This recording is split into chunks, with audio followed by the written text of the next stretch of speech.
the discrimination was so blatant that I really had difficulty believing it. We were denied access to the field house. We could not get our teams into the field house. The only facility we really had was Halsey Hall, which was tiny, and we had regulation nothing, you know. And we had no uniforms, no equipment, certainly no athletic scholarships. We had coaches who were graduate students who paid for the privilege of coaching.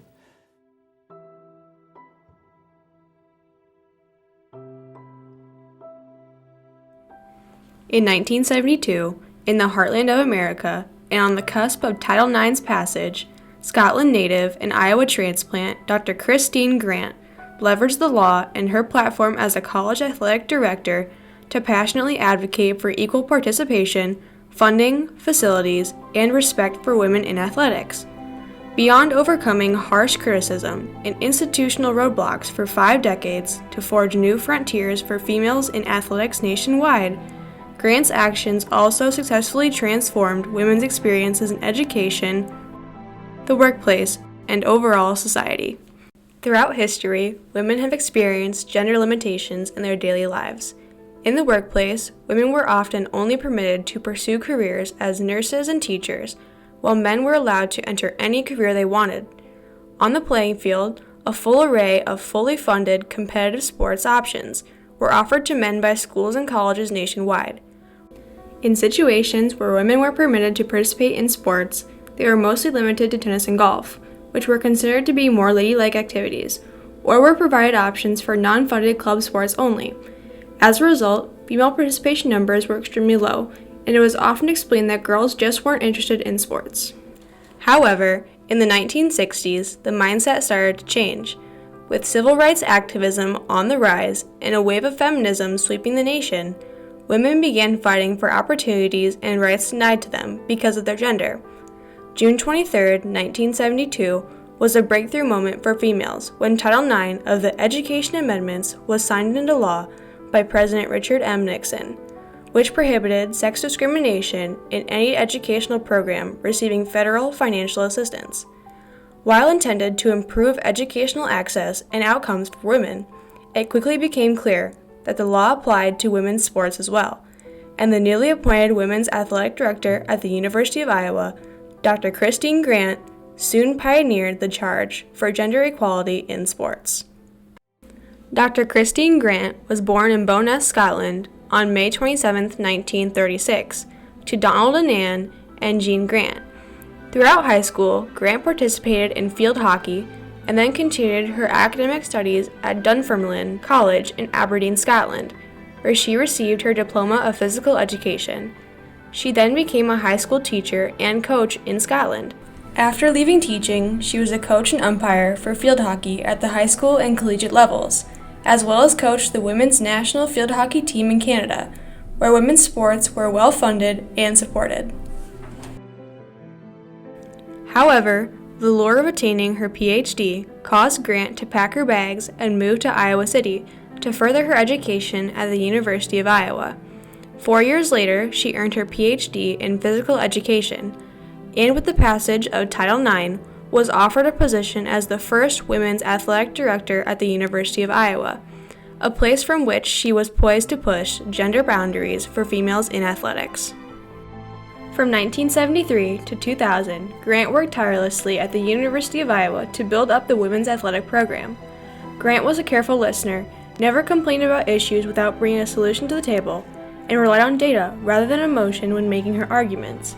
She would present graphs and charts on participation, budgets, and more to bring about positive change. She earned the respect of men in her domain because she was articulate. She backed it up with data and evidence. I think deep down, they all knew she was right. and they knew that for their daughter, she should have the same access and the same opportunities. As a result, the University of Iowa became a premier program in women's athletics, luring away big-name coaches like Judith Davison in field hockey and C. Vivian Stringer in basketball. Hiring the best coaches that I can possibly find. That's why the program is successful. It's because I have great people in the program. Grant also branded the women's program to emphasize the female in Iowa sports and put Iowa on the map. This was a women's athletics logo that was adopted in 1974. And again, this was one of Christine's brilliant ideas. I mean, she wanted something that was that you could identify with the women's athletic department at Iowa right away. Additionally, Grant fought for and spoke on behalf of women's equality in collegiate level sports nationwide. She also recognized the power of collective action to advance this cause. As a result, Grant became the leading voice and a founding member of the Association for Intercollegiate Athletics for Women, or AIAW, an organization that started in the early 1970s to offer women of America the opportunity to play college-level sports, much like the men they were surrounded by. There, she served as the president or other chair member from 1979 to 1982. This association allowed women to play in collegiate-level championships, offered a multitude of sports, and gained popularity for women and their athletic ability. However, in the early 1980s, conflicts arose between the National Collegiate Athletics Association and the AIAW. This created much tension and eventually led to the AIAW being discontinued on June 30th, 1983. After the discontinuation, Grant no longer held her spot on the board, but she continued her efforts elsewhere. This included giving speeches and traveling across America to advocate for women's equality. At Iowa, she was also a consultant for the Civil Rights Title IX Task Force. After this, she served on a board of directors for the National Association of Collegiate Women Athletic Administrators, which is now known as Women's Leaders in College Sports. Dr. Christine Grant had an enormous influence on women's athletics, even though she wasn't responsible for the creation of Title IX. During her life, she was able to take women's athletics to the next level at the University of Iowa and across the country. In just a few years' time, Grant added 11 varsity women's sports at the University of Iowa, and even before Title IX requirements were being regularly enforced. Additionally, during the 1970-1971 school year, Grant instituted the first women's athletic scholarship budget at Iowa, totaling $70,000, which provided 27 full athletic scholarships for female athletes at the university. Furthermore, the impact of Grant's push to expand the gender equity frontier for athletics has resulted in higher women's athletic budgets and scholarship allocations at every federally funded NCAA Division I college and university in the country. Additionally, due to Dr. Grant's relentless efforts to level the playing field for females, women's college athletic participation rates have skyrocketed. Furthermore, high school participation rates have risen as well. For example, in 1971, there were nearly 3.7 million male high school athletes, compared to only 300,000 female high school athletes. Immediately preceding the pandemic in 2019, the number of female athletes stood at 3.4 million, compared to 4.5 million male athletes. Although full equity has not yet been achieved, the progress has been astounding. Grant almost single-handedly led the charge that has resulted in achieving remarkable progress for women's athletics. First of all, I don't think women's athletics, as we know it today, on a national level would be the same.